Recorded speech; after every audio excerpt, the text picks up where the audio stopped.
Vous écoutez Réseau Santé, votre podcast des médecines complémentaires. Voici votre animatrice, Marie-Lise Pelletier. Bienvenue à Réseau Santé.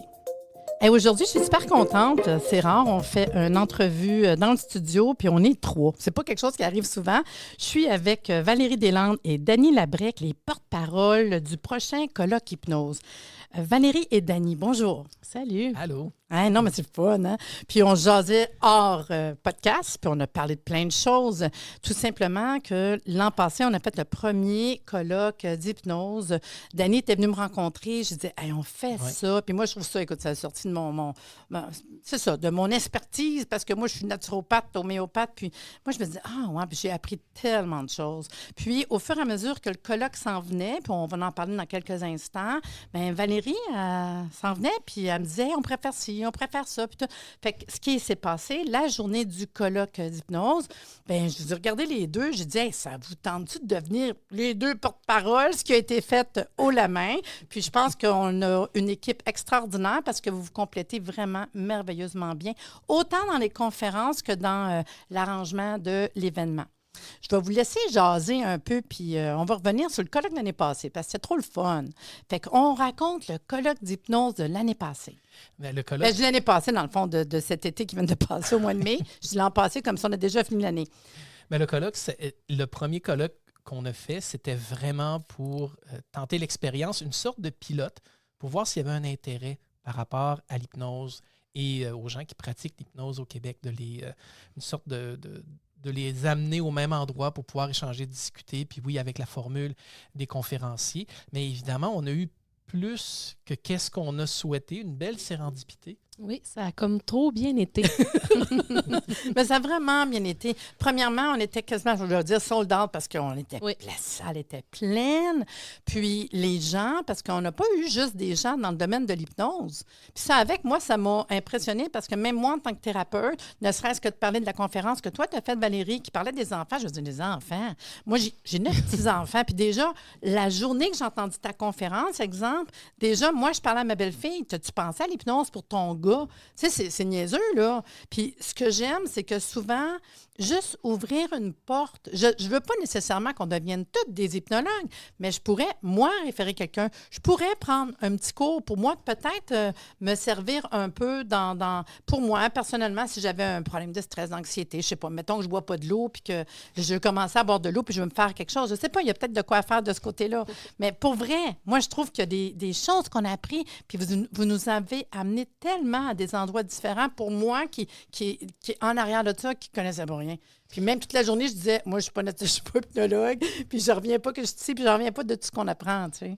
Ça fait aussi partie de l'objectif de la journée d'amener des sujets plus originaux, diversifiés. Puis avec l'attestation aussi des heures de formation, c'est intéressant pour les gens de d'autres domaines. Mm-hmm. Pour vrai, parce que on réalise pas, mettons, même ceux qui sont hypnologues, comment est-ce que la formation, comment est-ce que c'est, la reconnaissance, qu'est-ce qu'on peut... Puis moi, c'est surtout aussi tout ce qu'on peut faire. Moi, c'est plus ça, là. Je le sais bien qu'on s'arrête à arrêter de fumer, je niaise, là, parce que ça, c'est comme une inside joke quasiment, là. Mais c'est fou, tout ce qu'on peut aller faire. Oui. Puis de toutes les... Même d'après les formations que vous donnez, les avenues que vous apportez dans vos formations, je me dis, on peut aller jusque-là. Fait que moi, ça m'impressionne vraiment beaucoup. Mais l'hypnose, ce qui est intéressant, c'est que c'est un outil. Et dans les circonstances, en fait, dans notre cas, à nous, c'est un outil qu'on utilise dans les métiers d'accompagnement, la relation d'aide.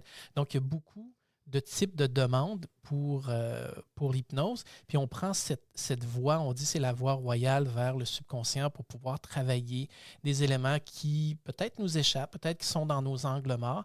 Et ça fait quand même partie de ce qu'on appelle des thérapies brèves. Donc, pour un objectif donné, on ne garde pas les gens pendant des années pour quelque chose. Donc, on veut vraiment travailler sur ces éléments-là. Et les approches, comme dans d'autres disciplines, ils sont variés.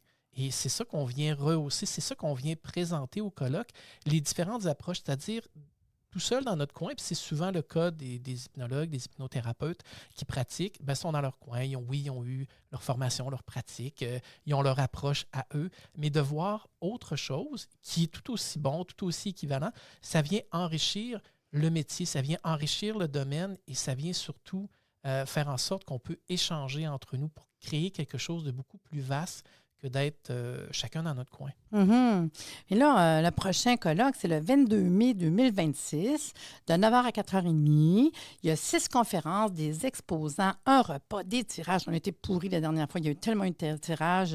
Je remercie Valérie, justement, qui avait travaillé très fort. Ah, oui, c'est pour ça que je dis que ça a été un beau travail d'équipe. Je vais refaire ça cette année. Oui, on va travailler là-dessus. Attestation de formation, cadeau surprise à toutes les personnes qui étaient présentes. Moi aussi, je vais travailler là-dessus parce qu'il faut savoir que le côté réseautage, c'est le fun, mais que les gens en aient pour leur argent. Moi, je suis vraiment fière quand ça peut arriver. Le stationnement est gratuit. Puis, tu sais, c'est une journée de 120 $ avec le repas, les tirages, des conférences. C'est vraiment un bon prix. Oui. Puis, quand je regarde les conférences, là, j'ai hâte de voir cette année.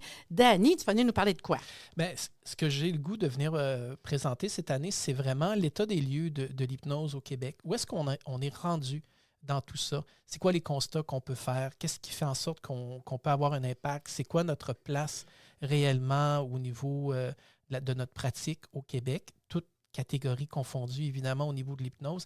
Donc, c'est vraiment pour sensibiliser les gens puis de dire, bien, écoutez, ce qu'on fait, on avance avec prudence, on avance avec diligence, mais on avance quand même. Et le fait que les gens viennent nous rencontrer au colloque, bien, ça fait juste créer d'ailleurs cette communauté-là, donc de dire, bien, on est tous capables de travailler ensemble. Puis moi, je suis vraiment content de ça, de pouvoir présenter les éléments qui font en sorte que bien, l'hypnose, c'est pas qu'elle prenait pas son essor au Québec, mais elle était peut-être moins visible. Moins bien connue, oui, je dirais moins aussi, tu sais.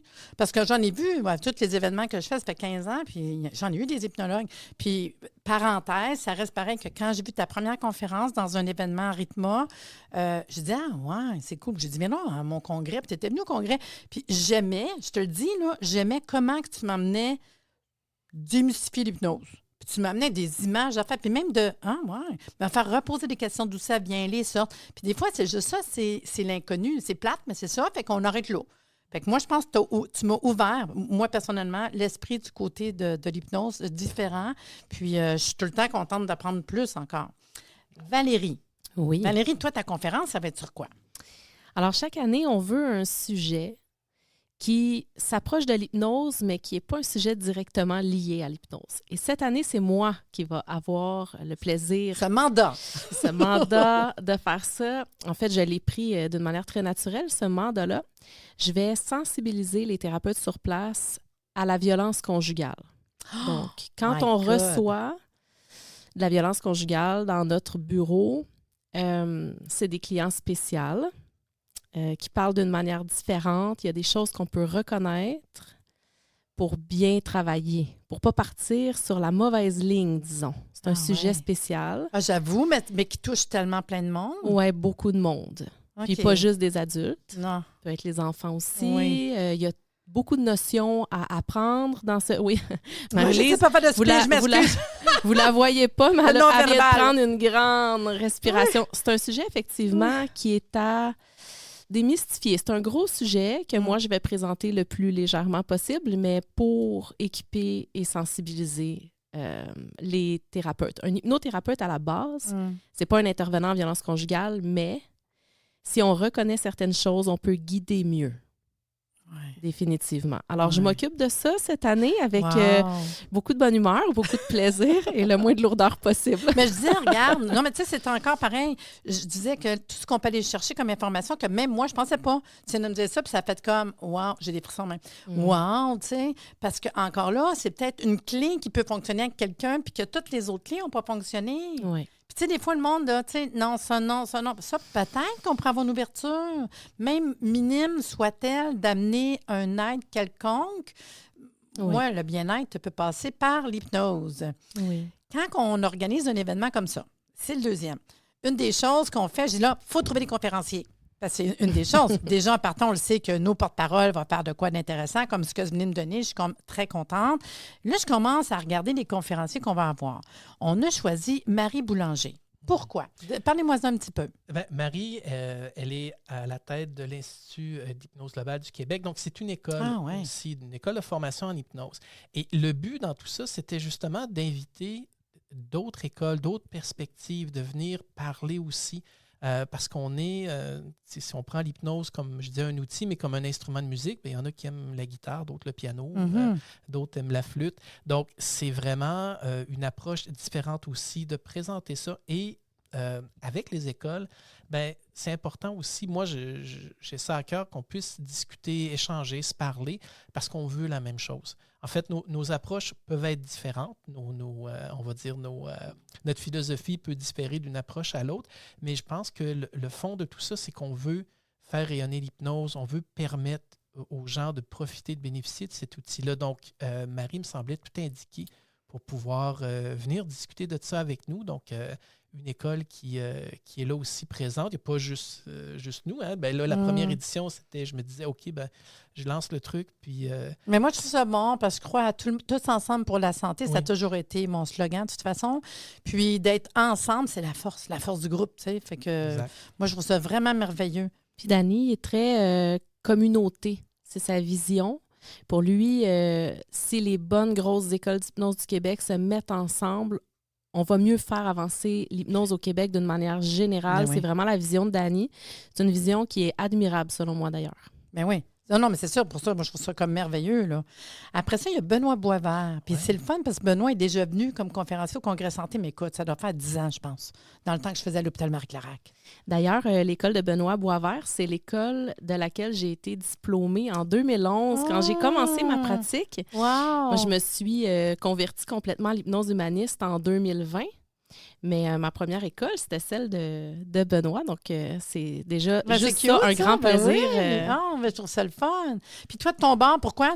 Benoît, moi, j'aime beaucoup travailler avec lui. J'ai eu la chance de le côtoyer. Il y a son école, bien évidemment, elle est pionnière aussi au Québec. C'est une des premières écoles d'hypnose.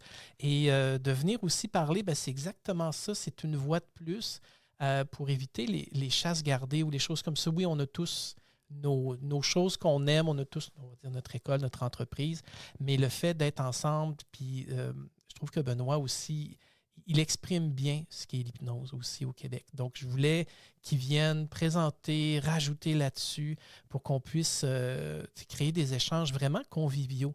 Vraiment, puis pour aller, comme Valérie le dit, vraiment pour aller en quelque part, exclure personne, travailler ensemble, puis être fédéré un peu, avoir cet esprit-là de communauté, donc la santé, comme tu dis si bien, qui est disponible pour tous et toutes. Puis c'est quelqu'un de généreux. Moi, personnellement, à toutes les fois que je l'ai contacté dans ma vie, comme là, je l'ai contacté, puis je le dis, là, je vais avoir un podcast avec lui parce que je veux qu'il vienne parler de sa conférence. Ouais. Ça n'a pas été long, hein? Part, tout de suite, let's go, on fait ça, un podcast, tu le sens qu'il est là, tu sens qu'il est... Puis pour moi, je trouve ça important, tu sais, vraiment fière. J'ai d'ailleurs une petite anecdote sur Benoît. C'est spécial quand même parce que quand j'ai ouvert le centre d'hypnose, là, il y a plusieurs années, j'ai demandé à Benoît d'aller présenter à sa cohorte de finissants mon projet. Et c'est comme ça que j'ai rencontré Danny. Oh non, c'est cute! Oui. Il n'y a pas d'hasard. Et lui, il n'était pas étudiant, il était l'enseignant de cette classe-là. Et pour le bénéfice des auditeurs, nous sommes maintenant mariés. Non, mais c'est cute. Mais moi, je crois qu'il n'y a jamais d'hasard. Hein? Ça part de loin, hein? Tout un chemin. Oui. L'autre conférencière, c'est Karina Daigle. Oui, Karina, c'était une belle découverte. Un bon coup de cœur, on me l'a chaudement référé. Et Karina, elle va apporter un aspect scientifique aussi à l'approche de l'hypnose. Ah oui? Oui, l'hypnose, c'est un art. Mais je trouve ça sharp. Il y a quand même des choses qui sont répertoriées du côté de la science. Donc, elle est très assidue de ce côté-là. Elle a une belle méthodologie. Elle est capable de présenter quelque chose de manière structurée. Les échanges que j'ai eus avec elle étaient absolument formidables. Donc, j'ai vraiment hâte de l'entendre. C'est sûr que je veux brûler aucun punch de leur conférence. Non, c'est ça. Mais non, je vais m'arranger à faire des podcasts avec chacun. Là. Mais je trouve ça le fun de juste parler, qu'on va aller plus dans structure. Ouais. OK, bien ça, c'est quand même différent. Moi, j'ai hâte d'entendre, c'est sûr. Après, on a Vicky Fortin. Oui, Vicky, elle m'a été présentée par Marie, donc Marie Boulanger. Et elle aussi, elle a travaillé dans beaucoup de choses. En fait, du côté de Vicky, c'est qu'il y a des fois, on ne s'aperçoit pas le cheminement qu'on fait avec l'hypnose.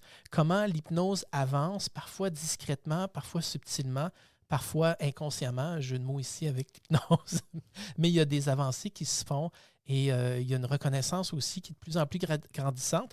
Puis, c'est ça, je vais laisser Vicky le soin de nous en parler par rapport à ça pour se donner finalement des perspectives d'avenir. Parce que ce colloque-là, c'est ce qui vient poser les bases. Le premier, comme je disais tout à l'heure, c'était comme une sorte de pilote. Je me disais, bon, je suis tout seul à me planter, OK, au moins... Non, ça, on va savoir du monde, exact. Comment ça va être reçu, qui est-ce qui va être présent. Puis, tu sais, ça donne une attestation de formation, là.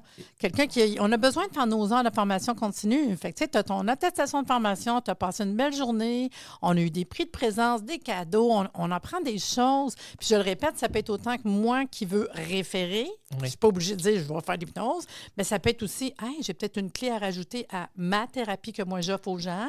Ça peut être tellement de choses Puis rencontrer des gens, ça avec c'est cute, parce que des fois, ça prend juste un contact avec quelqu'un. Je l'ai marié, c'est sûr, rencontrer des gens comme ça. Puis ce que je voulais dire, c'est que moi, j'ai été particulièrement touché par l'enthousiasme des conférenciers, conférencières qui ont répondu à l'appel.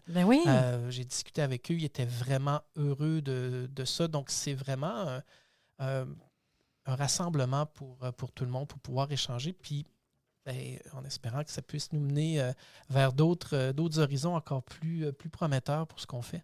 Puis en même temps, c'est intéressant de savoir qu'à l'arrière de ça, quand même, on est en partenariat avec Rythma. Oui. Fait que je trouve ça le fun quand même que l'association, le groupe Rythma, en fait, vienne partager à leurs membres, justement, de peut-être d'aller voir d'autres choses, connaître d'autres choses. Fait que je trouve que c'est quelque chose d'intéressant. Rythma et Mara. Oui, parce qu'on est très fiers, nous, de faire partie des plus hauts standards de notre profession. Très, très fiers. Maintenant, quand je parle de Rythma, c'est impossible que je ne dise pas Mara. Oui. Mais c'est quoi déjà, Mara? Es-tu capable de m'en parler un petit peu? Oui, c'est M pour métier, en accompagnement en relation d'aide.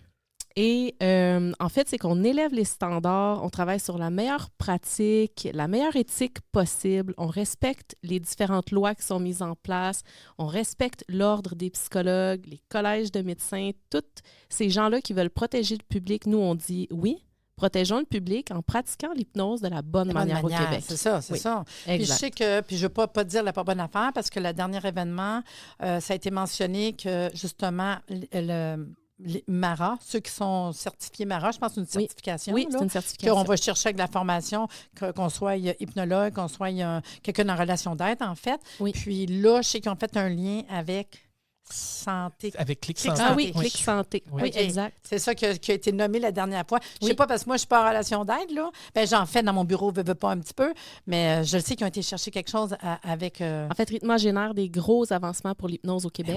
Ben oui. Et c'est un peu ça la mission des années actuelles, là. C'est là-dessus que Dany travaille fort. Oui, en fait, l'hypnose et les métiers d'accompagnement en relation d'aide aussi. Puis, on a vraiment de la chance, comme Valérie dit, en hypnose, d'avoir la collaboration de Rythma, puis d'amener ça, parce que c'est vraiment une bénédiction de pouvoir justement avoir un standard, un haut standard. Faire partie de la gang. Exact. Oui. C'est une grande certification pour ça, puis faire partie de la gang, c'est comme une sorte de professionnalisation. Mais t'es dans reconnaissance. Oui. Moi, je pense que c'est ça, vous allez chercher une reconnaissance, tu sais, un standing, une reconnaissance, que, tu sais, quand tu as ce titre-là, avec la formation, ça veut dire que tu es là.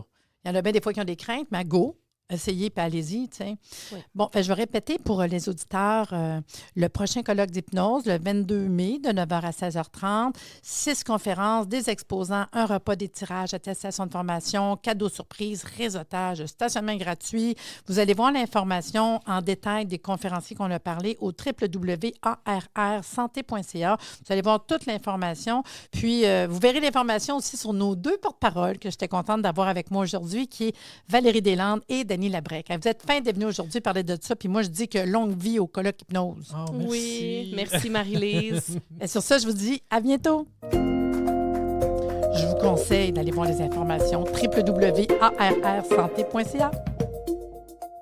Merci de nous avoir écoutés. Soyez des nôtres tous les mardis à compter de 9h30 pour des entrevues avec un invité différent qui saura vous plaire. Si vous aimez le podcast, abonnez-vous pour être informé et partagez en grand nombre.